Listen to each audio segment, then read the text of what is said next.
Well, my name is James Bond. Julian Bond's brother, and my sister Jane Bond Moore was also involved in the movement and involved in SNCC. And we also lived right near Spelman College, where I live today, right across the street actually from Spelman, basically on Morehouse College campus. The schools have expanded a lot since we grew up, so they're all around us now. But at the time, we lived right in the neighborhood, so we were in touch with people there. And I went to Booker T. Washington High School until the 10th grade, and then went away to high school in Massachusetts to a private school, and repeated the 10th grade in 1963. I graduated in June, and then in August, I went to the March on Washington. And because Julian was a publicity director for SNCC, we were right up front, right up where the people were speaking. So it was quite an experience for me to get involved in that. And of course, I've been in touch with Julian all the time. He was back in Atlanta, and Jane, working on the movement. And I remember at the March on Washington, the main thing I remember is that people objected to John's speech because he said, we're going to march through the South nonviolently like Sherman did and bring peace to the South. And particularly an archbishop from New York objected to that and said he wouldn't appear at the march unless they changed the speech. So John changed it, but Julian had already passed out printed copies of the speech, so it really didn't do any good to censor it. And then, of course, Dr. King's speech was there, and I remember Dr. King was giving a long, really boring speech about economics and about the South, and Mahalia Jackson said, "Tell him about the dream, doctor." So he went into the I had a dream speech. It wasn't really prepared for that, and just knocked everybody out. It was just very, very moving. So that was a great time. And then after that, I went back to college for a couple months, and then quit and came back south and worked in the SNCC office on Raymond Street, and mainly in the print shop. But we used to be friends with and meet all the people coming through that were going to other states. And most of the student movement in Atlanta had happened by then. So we were involved in printing material, reports and press releases and posters and things like that to send out to the field offices, and really ran the press 24 hours a day almost. We just had little small, almost like mimeograph machines, small printing presses, and printed material like that. So. Did you have to coordinate with the Atlanta Inquirer in sending out some of your communications from SNCC? Yes. Well, we also had a telephones where we would call out if something happened that had to be given to the press right away. We would sit down. We had a list of radio stations around the country, and we would send them feeds. We'd get quotes from people from the site where it happened and from Atlanta, and send them out to people over the phone, and send out press releases to the Inquirer. Later, Julian became the editor of the Inquirer, and so I worked with him some there. Also knew a friend of mine, Boyd Lewis. Well, I guess that was later on, worked at the Atlanta Voice. But we did a lot of work with the Inquirer and the Atlanta Voice during the Civil Rights Movement, just to get people organized. And that was really the only way black people could get news, was from the Inquirer and the Voice and the black papers, the Atlanta Daily World. Except that, the Atlanta Daily World was run by Scott, who was a Republican. although he was very supportive of the civil rights movement, he didn't have the same voice we had. So. Let's talk about the inspiration for a landmark Supreme Court case, and don't worry about the big fancy title. The sit-ins, the rallies, the marches around Pickwick and the Heart of Atlanta motel that you know of people who participated in. Right. Well, the Pickwick was Lester Maddox Hotel restaurant. He ran that with an iron fist, and he was famous because he had axe handles that he kept people away from it from. It was over where I guess mostly Georgia Tech is now. It was over near Georgia Tech at the time, and Georgia Tech has expanded probably to take over the spot where it was. And I did have one friend who was very active in SNCC, Mindy Samstein, who's from New York, who's passed away now. But I remember he went over there and sat in and gotten beaten by Lester Maddox with pickpacks, and he was, hurt, but not very seriously hurt. But that did happen. And then Lester Maddox later became governor. I'll tell you something else about the sit-ins that happened a little later on. Dick Gregory used to come to town, and me and Julian used to get up in the morning. He stayed at the Peachtree Manor Hotel downtown, which was the only place black people could stay really downtown. And it was before Pascal's, or around the time Pascal's, so he didn't stay at Pascal's, he stayed at Peachtree Manor. And we used to go down there early in the morning, and we'd go out to Hoddle Houses, which were these small restaurants, counter restaurants all around the city. And we'd sit in there, and at the time, the police wouldn't arrest you. They would just come out and ask you to leave and close the restaurant. So they couldn't serve anybody else. So we do that every morning, go out and, sit in restaurants.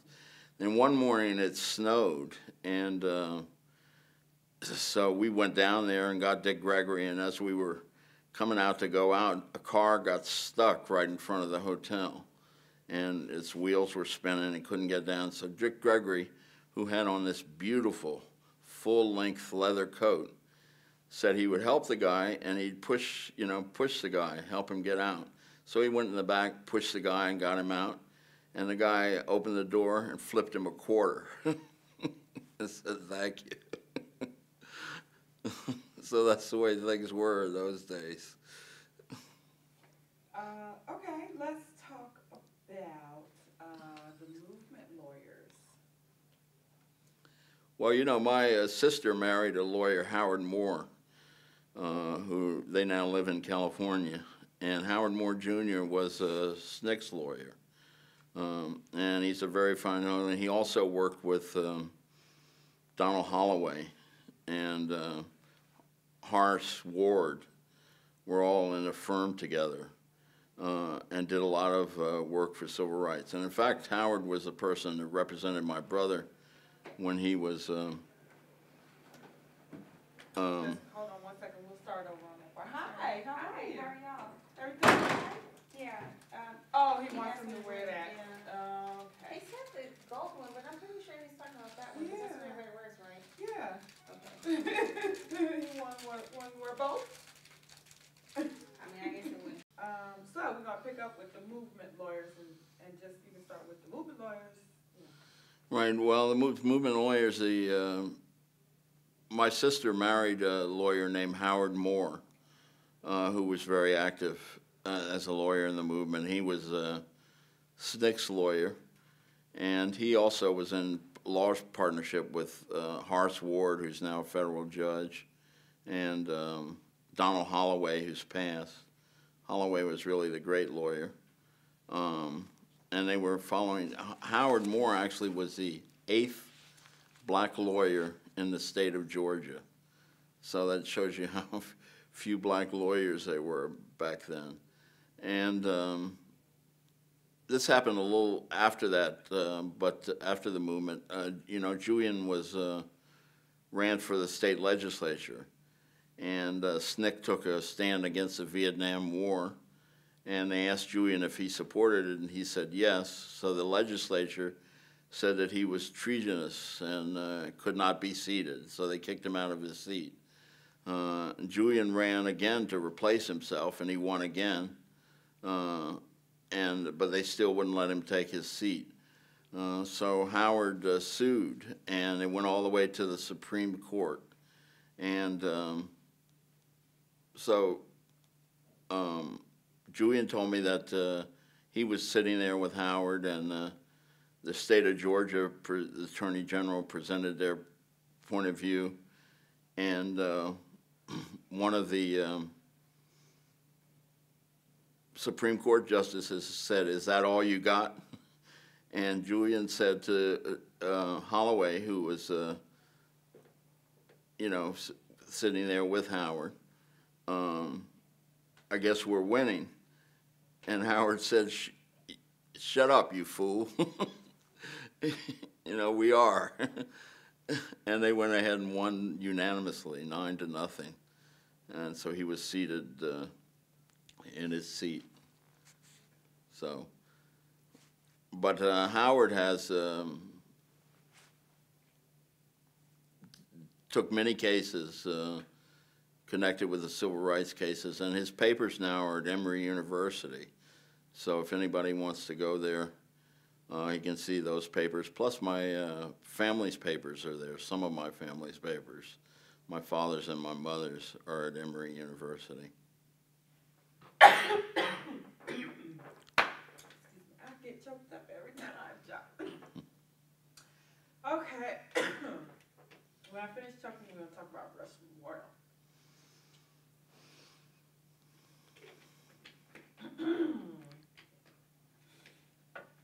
Okay, so let's talk about Rush Memorial. And I know you, let's see, Reverend Joseph E. Boone.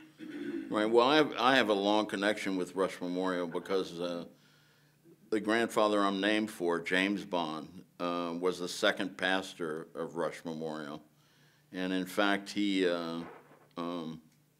named the church after the founding pastor. He took over for a man named Rush and named the church. So he lived here when my father was a child in that same neighborhood. It's right across the street from the library where my mother used to work now.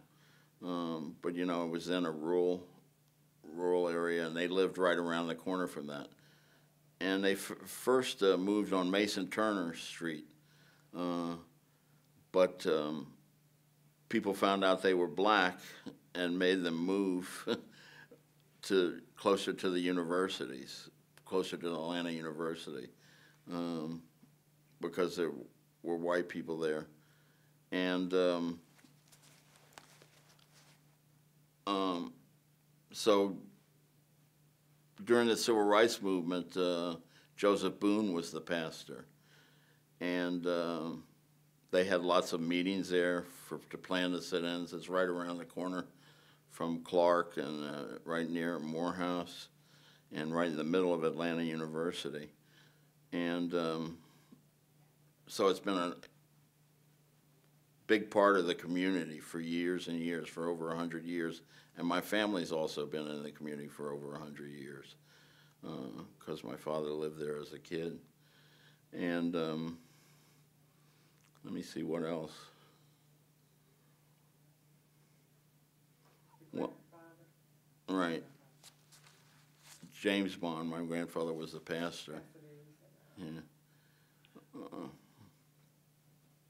And so they gave office space. Did they give that to SNCC or to Atlanta Student Movement? Atlanta Student Movement. They gave office space to the Atlanta Student Movement. They had meetings there in the sanctuary. And generally were a big part of the movement in that area. So when they say Atlanta is the city too busy to hate, what does that make you?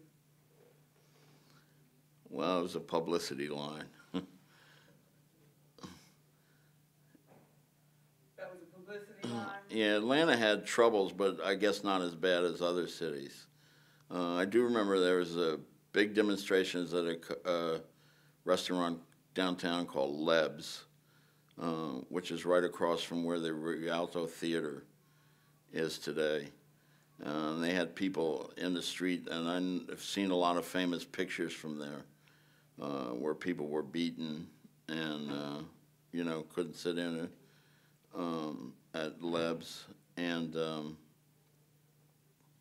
so Atlanta did have its problems. There were other things about Atlanta, though, that really helped the movement. For instance, all the maids that used to go out to the white communities would come down and catch the buses at Little 5 Points, or they'd have to change buses there to go out to the white community to go to their jobs. So students used to go down there early in the morning and pass out leaflets.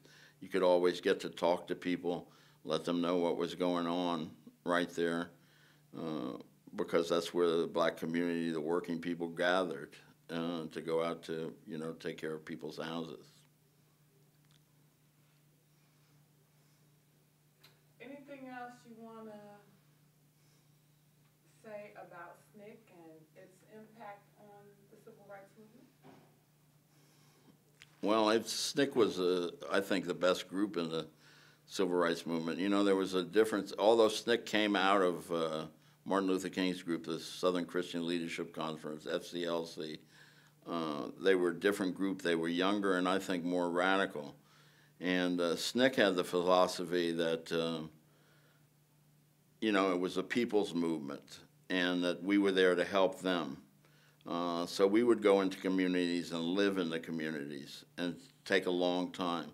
SCLC was more about demonstrations and about following Dr. King. So they would go into a community and demonstrate and then leave. But SNCC would stay.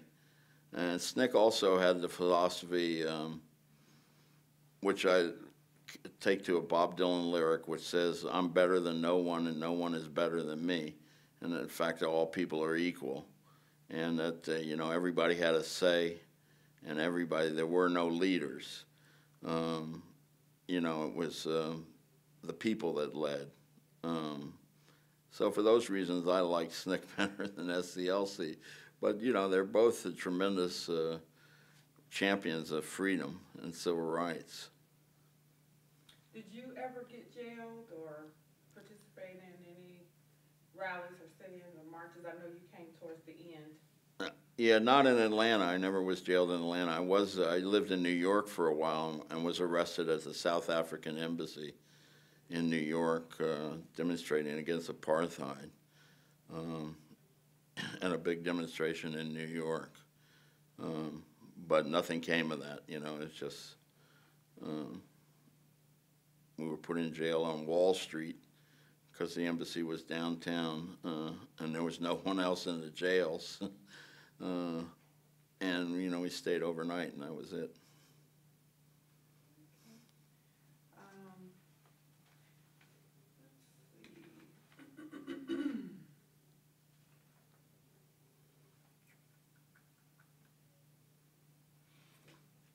Go ahead and restate your name for me, or your title, actually, as the Honorable James Bond. We'll fix it, right?